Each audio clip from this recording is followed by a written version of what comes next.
Training first part है। प्रशिक्षण, प्रशिक्षण का पहला पार्ट है। The objectives of training are as follows. Number 1, to provide job related knowledge to the workers. प्रशिक्षण के उद्देश्य निम्नलिखित हैं। कामगारों को कार्य से संबंधित ज्ञान उपलब्ध कराना, कैडर को कार्य से संबंधित ज्ञान उपलब्ध कराना, ये पहली बात है जो जिसके लिए प्रशिक्षण दिया जाता है।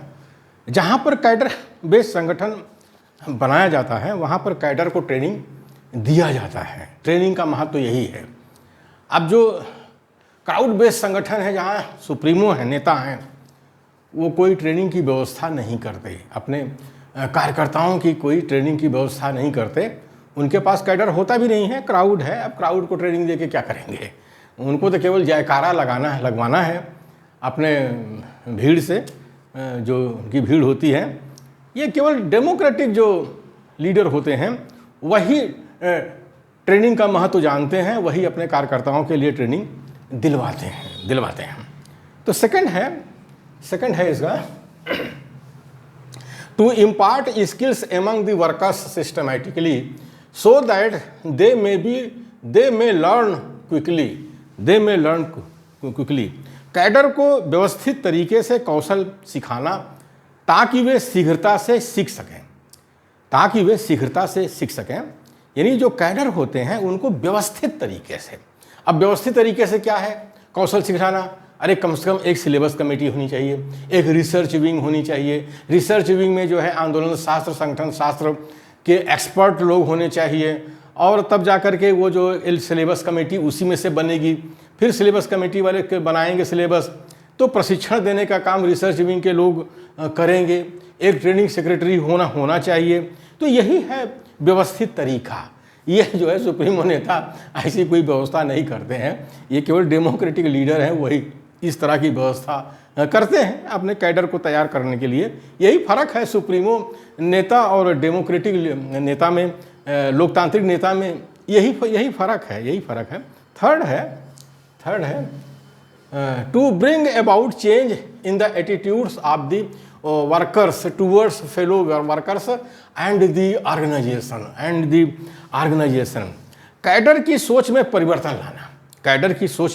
परिवर्तन लाना, यानी एटीट्यूड में परिवर्तन लाना, जो वे अपने सहकर्मियों एवं संगठन के प्रति रखते हैं। जो भी उनकी एक सोच है, संगठन के प्रति अच्छी सोच बने, अपने जो सहकर्मी कैडर हैं उनके लिए एक अच्छी सोच बने, एटीट्यूड बने, तो उसके लिए भी ज़रूरी है कि ट्रेनिंग अच्छी होनी चाहिए। क्योंकि जो एटीट्यूड है, जो सोच है, जल्दी बनती नहीं है, और एक बार बन गई तो जल्दी बिगड़ती नहीं है। तो सकारात्मक सोच से संगठन आगे बढ़ता है। अगर नकारात्मक सोच वाले लोग संगठन में रहे तो संगठन टूट जाएगा। जैसे हम देख रहे हैं कि सुप्रीमो के संगठन जो है 10-20 साल चले, उसके बाद सब खत्म हो गया। तो ऐसा नहीं होना चाहिए। डेफिनेशन ऑफ ट्रेनिंग की डेफिनेशन, प्रशिक्षण की परिभाषा, the organised procedure by which people learn knowledge or skill for a definite purpose. DS बीच साहब कह रहे हैं। ट्रेनिंग की एक परिभाषा जो है DS बीच साहब ने दिया है, वो परिभाषा है कि प्रशिक्षण व्यवस्थित तरीका है। प्रशिक्षण क्या है?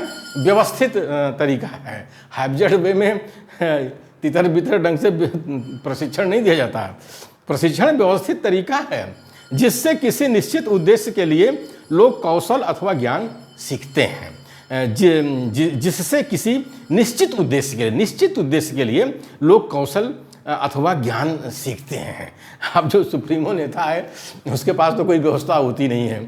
ये एक डेमोक्रेटिक लीडर हैं जो कि एक व्यवस्थित तरीका बनाते हैं और अच्छा प्रशिक्षण व्यवस्था करते हैं, और जो उनका उद्देश्य है उसके लिए प्रशिक्षण देते हैं। तो ये फ़र्क है। जो संगठन में अगर सुप्रीमो है तो वो कैसा ट्रेनिंग देगा, और लोकतांत्रिक है तो वो कैसे देगा। It is continuous and never ending in nature. प्रशिक्षण सतत प्रक्रिया है। प्रशिक्षण जो है सतत प्रक्रिया है और इसकी प्रकृति कभी ख़त्म नहीं होने वाली है और इसकी प्रकृति कभी ख़त्म नहीं होने वाली है। जो संगठन के अंदर जो प्रशिक्षण है वो सतत मतलब कंटिन्यूस दिया जाता है, चाहे लीडर हो, चाहे कैडर हो, चाहे टॉप पर हो, चाहे बॉटम में हो, सबको दिया जाता है और लगातार दिया जाता है और ये कभी ख़त्म होने वाली प्रक्रिया नहीं है। तभी तो एटीट्यूड में परिवर्तन आता है। अगर लगातार नहीं देंगे, सतत प्रक्रिया में नहीं रखेंगे ट्रेनिंग को, तो कार्यकर्ताओं का जो है सोच कैसे बदलेगी, उनका एटीट्यूड कैसे बदलेगा। अब ये बात कौन सिखाने जाए अपने सुप्रीमो नेता का।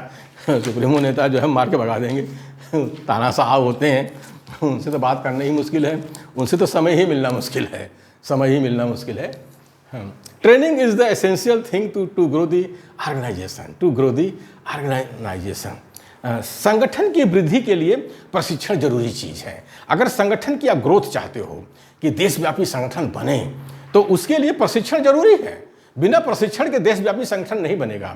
आज हमारे जो सुप्रीमो नेता जो हैं, गली मोहल्ले के नेता बन के बैठे हैं, एक जिला, 2 जिला का, एक प्रांत का नेता बन के बैठे हैं, वो इसीलिए बैठे हैं। उनके लिए कोई प्रशिक्षण की व्यवस्था नहीं है।